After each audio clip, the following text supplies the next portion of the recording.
बहुत अच्छे होंगे। आइए शुरुआत करते हैं आज एक और नए टॉपिक की, जहाँ पे हम लोग जानेंगे कि लोन सेटलमेंट के नाम पे किस प्रकार से फ्रॉड होते हैं, या बैंक से जब कॉल आती है लोग लोन सेटलमेंट के नाम लेके आपसे किस प्रकार से पैसा ऐंठ लेते हैं, और आपको लगता है कि आपने लोन सेटलमेंट कर दिया है बट वो लोन सेटलमेंट नहीं हुआ। कुछ खामियां ऐसी हैं जिसको समझना चाहिए। कई बार लोग इन चीज़ को नहीं समझ पाते और जिन गलतियों का खामियाजा भुगतना पड़ता है या मोटे पैसे का नुकसान उठाना पड़ता है। तो देखिए, सबसे पहले तो आप ये समझिए कि अगर आप लोन सेटलमेंट कर रहे हैं तो लोन सेटलमेंट का राइट प्रोसेस आपको पता होना चाहिए।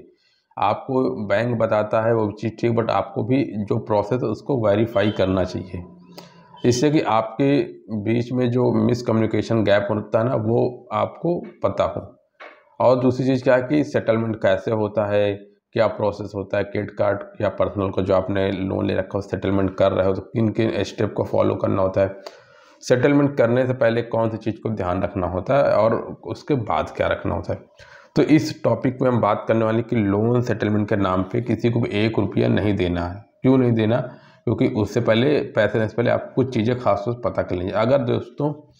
अगर आप लोन सेटलमेंट करने जा रहे हो और आपके दिमाग में अब मुझे सेटलमेंट करना, मेरे पास कोई ऑप्शन नहीं है पैसे पे करने का, तो आप उस सिचुएशन में सबसे पहले लोन सेटलमेंट लेटर लेंगे।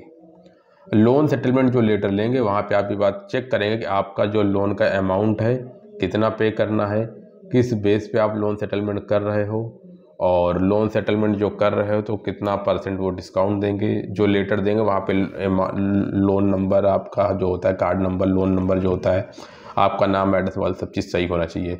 ये एक पक्ष हो गया कि लोन सेटलमेंट आप करने जाओ तो ये राइट वे होता है, तो लोन सेटलमेंट लेटर पहले ले लो।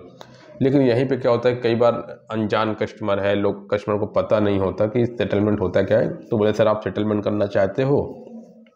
आप बोलते हाँ ठीक है सर हम करना चाहते हैं। ठीक है सर, आपका लोन 1 लाख का है, अभी ऑफ़र चल रहा, हम आपको 20,000 रुपये में सेटलमेंट करवा दे रहे हैं। लेकिन सर ये ऑफ़र बस आज के लिए है, आज आप 5,000 आज पे कर दीजिए, 5,000 अगले महीना पे कर दीजिए, 5,000 अगले में 5,000 का 4 बार सब पे कर दीजिए, हो जाएगा पेमेंट। अब कस्टमर को लगता है कि यार ऐसा क्या हो गया अचानक से कि सेटलमेंट इतना अच्छा डिस्काउंट चल रहा। वो बोलेगा सर मैं आपको विश्वास दिलाता हूँ सर, कंपनी है, कंपनी एम्प्लॉय ID है सर, कंपनी नंबर से फ़ोन आ रहा है, हम आपका फ्रॉड क्यों करेंगे, यहाँ रिकॉर्डिंग होती है, खुद सोचे सर हमारी तो नौकरी चली जाएगी। ठीक है, वो आपको ऐसा बोल रहा है, ठीक है, लेकिन आपको वो सारी चीज़ बता दिया, बट ये सब सारी चीज़ आपका डॉक्यूमेंट या कहीं लिखा या मेल पे नहीं है कि आपका सेटलमेंट ऑफर चल रहा है, इतने में सेटलमेंट हो जाएगा। और ये लगता है कि हमें अट्रैक्टिव ऑफर मिल रहा है और हम 5,000, हमें लगता है सर 5,000 तो पे करना है। सर आप 5,000 पे कर दीजिए, अभी पेमेंट होगा, सिस्टम में आ रहा, पेमेंट अपडेट होते ही आपके पास मेल आ जाएगा, कन्फर्मेशन आएगा, सर आप 5,000 पेमेंट किया, देखो सर भी मैसेज तो अभी आया ना कि आपने 5,000 पेमेंट कर दिया, अभी इसका कन्फर्मेशन लेटर भी आ जाएगा। अलग अलग तरीके से तोड़ मरोड़ के बातें करते हैं, उनके सिस्टम में वो बात ना पकड़ जाए और आपको भी घुमा फिरा के कन्वे कर लिया जाए।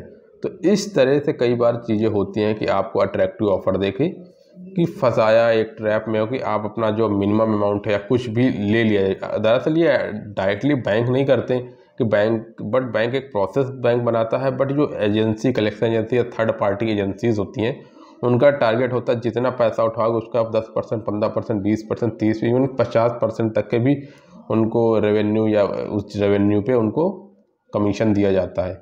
तो बहुत बिग अमाउंट होते हैं कमीशन के, तो उनका उद्देश्य होता है आपसे कुछ ना कुछ पैसा निकाल लिया जाए। तो अगर आप सेटलमेंट के नाम पे इस तरह पैसा दे रहे हो तो ये पैसा आपका पूरा जाएगा, किसी यूज़ में नहीं आएगा।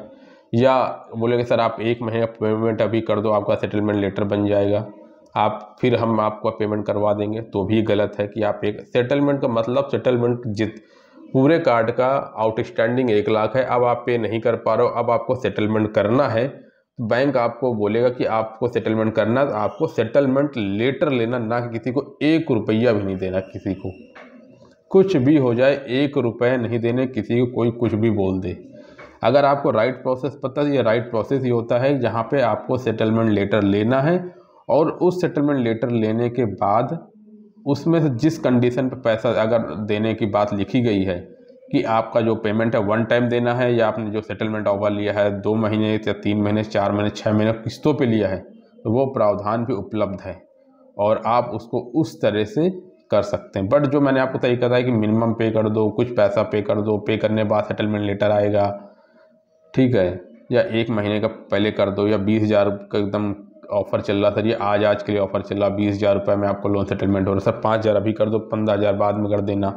तो ये सारी चीज़ वर्बल कन्वर्सेशन की कोई वैल्यू नहीं है इस इंडस्ट्री पे, और लोग बदल जाएंगे। जिस बंदे ने आज को कॉल किया, कल आप बोलोगे राम से मेरी बात हुई है, वैसे वो उधर कंपनी में बोलेंगे मेरे राम बहुत हैं, एम्प्लॉय आईडी बताओ, आपके पास नहीं होगा वो। तो ऐसे करके आप लोगों को वेरीफाई भी करना बहुत कठिन होता है, जो मैं ट्रूली वेरी ऑनेस्टली बोल रहा हूँ कि जो सिर्फ कलेक्शन इंडस्ट्री में सिर्फ डॉक्यूमेंटेशन की वैल्यू, बाकी कोई वैल्यू, कब कौन बदल जाएगा आपको नहीं पता है, यही सच्चाई है। तो जो भी आप लोन का पैसा, जो भी जैसे कुछ कर रहे हो, सेटलमेंट कर रहे हो, मिनिमम ड्यू कर रहे हो, ईएमआई कर रहे हो, जो भी हर सारी चीज़ को वेरीफाई, प्लस राइट पोर्टल से पेमेंट कीजिए और राइट वेरिफिकेशन के साथ पेमेंट कीजिए, और सेटलमेंट लेटर लेके ही पेमेंट कीजिए। सेटलमेंट हमेशा, सेटलमेंट पहले लेटर होता है, फिर सेटलमेंट की बातें होती हैं। तो दोस्तों हमेशा सेटलमेंट के इस चीज़ को ध्यान रखो, और एक भी पैसा किसी को मत दो। ऐसा पैसा बड़ी मेहनत का आता है, आपका पैसा है, और इसको थोड़ा समझदारी से जमा करो पैसा। आज के लिए इतना ही। अगर वीडियो अच्छी लगी तो लाइक कीजिएगा, सब्सक्राइब